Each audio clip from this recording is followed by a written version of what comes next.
Mark Warburton has been running his mouth, and let's see what he's had to say, guys, because he's noticed that Michael Beales received quite a big budget compared to what he received all those years ago.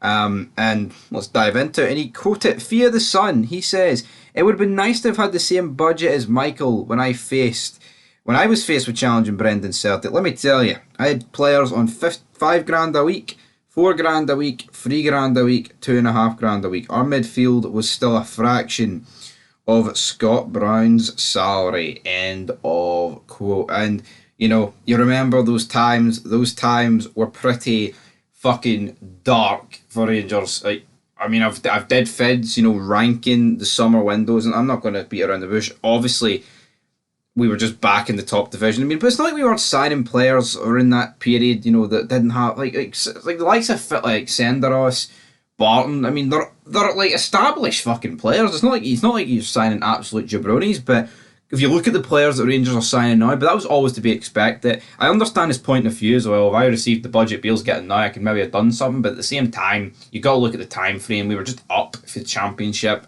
I can feel why he feels a bit hard done by. But at the end of the day, would you change anything? Like, say Mark Warburton got backed back in the day, like, would that have stopped Celtic doing what they did? End of the day, it ended alright for us in the end, for Gerrard stopping 10 in a row and getting title 55. But since then, of course, we've not really delivered. Europa League final was great, didn't win it though.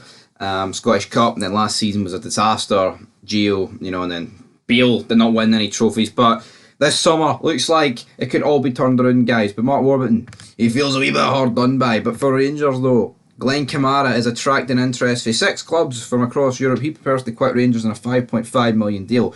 Lyon, Stade Reims, Turkish outfits, Trabzonspor, Galatasaray are all in the race for the Finland midfielder, along with Borussia Mönchengladbach and FC Copenhagen.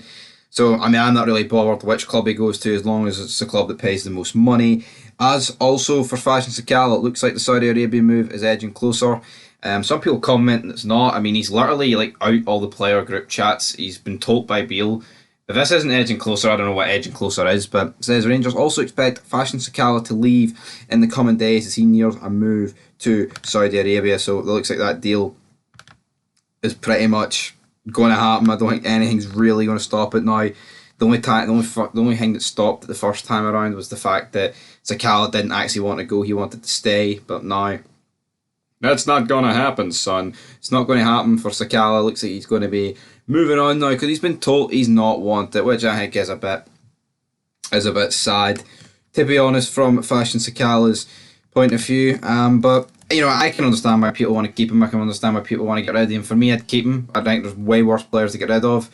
But obviously, I look at Rabbi Matondo and I do think it is a wee bit hard to get rid of a guy that is literal dog shite. So it'll be interesting to see how that comes around. And also, Tom Lawrence apparently he's picked up a knock, which is the least of ideal things that we needed to hear. But I'm not too concerned if it's a knock. A lot of people commenting saying it wasn't Roof that went off injured in the open training session. It was actually Lawrence. Only time will tell. Either way, we know Roof is injury prone. We know Lawrence ain't, but he just had that really bad injury last season. So only time will tell with that. But I think Tom Lawrence could be a pretty crucial player for us in this campaign. But guess what, guys? I'm just looking so forward to Saturday to see the team in action, to lay the smackdown and all that good stuff. Hopefully before then we can get a few players out like Sakala, Kamara, get a war chest, see where we stand after Saturday, then lay the smackdown and some more transfer dealings. But until next time, Jose Cifuentes, announce it today, Mr. Rangers.